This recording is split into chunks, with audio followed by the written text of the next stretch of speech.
आशुतोष जी वरिष्ठ है, मैं उनको बचपन से हाफ पैंट में जब रहता था तब से मैं उनको पत्रकारिता करते देखता हूँ। तहसीन भाई को भी मैं बचपन से देखते आया हूँ टीवी के, तो दोनों से मैंने बहुत सीखा है। लेकिन आज उनको मैं एक बात बताता हूँ, राजनीति के अंदर नीति होती है, नियत होती है और निर्णय करने की क्षमता होती है। भारतीय जनता पार्टी के जितने भी कार्यकर्ता है वो अपनी नीति को स्पष्ट रखते हैं, उनकी नियत स्पष्ट होती है और निर्णय करने की जो क्षमता होती है। और चौथे, उनके अंदर नातेदारी नहीं होती है जी।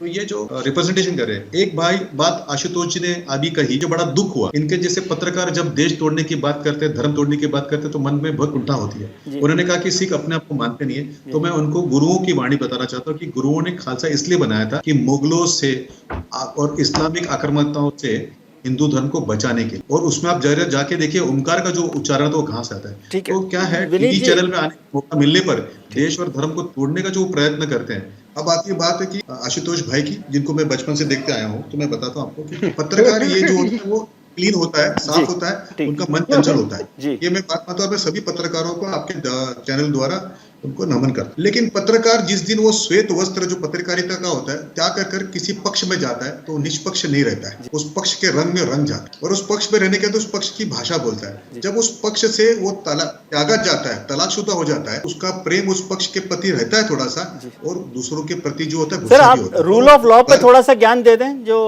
गुलाम नबी साहब की बात कर रहे थे। विश्वास ही नहीं कि there is something called edge court in India. Rahul ji की बात नहीं कर रहे हैं, तहसीन साहब ने कहा कि गुलाम नबी का बंगला तो नहीं खाली करवाया है आपने, और भी बहुत सारे नाम है जिनकी मैं चर्चा अभी नहीं करना चाहता क्योंकि व्यक्तिशय नहीं जाता। Congratulate तहसीन साहब to try to deflect the topic, but I will bring him back on the topic. Topic is Rahul Gandhi and his mediocrity. Topic is rule of law. Singh ji ने बहुत अच्छा अटेम्प्ट किया, लेकिन उनके दुर्भाग्य ये है कि आज मैं उनके सामने हूँ, मैं तो डिफ्लेक्ट नहीं होऊंगा, मैं तो उनको बचपन से देखते आ रहा हूँ। तो ये क्या है, पत्रकारिता में मैं आशुतोष भाई को सम्मान करता था, लेकिन जैसे उन्होंने आम आदमी पार्टी का दामन थामा, उनका वो निष्पक्षता निकल गई। अब जब उनका त्याग हुआ वहां से, तलाकशुदा हुए, जो मैं शब्दों का ढूंढने की कोशिश कर, मैं उनके इतना बड़ा पत्रकार नहीं हूँ, लेकिन वो उनका मोह ये हुआ, तो भी उनके अंदर रंग तो रहेगा हमारे विरोध का।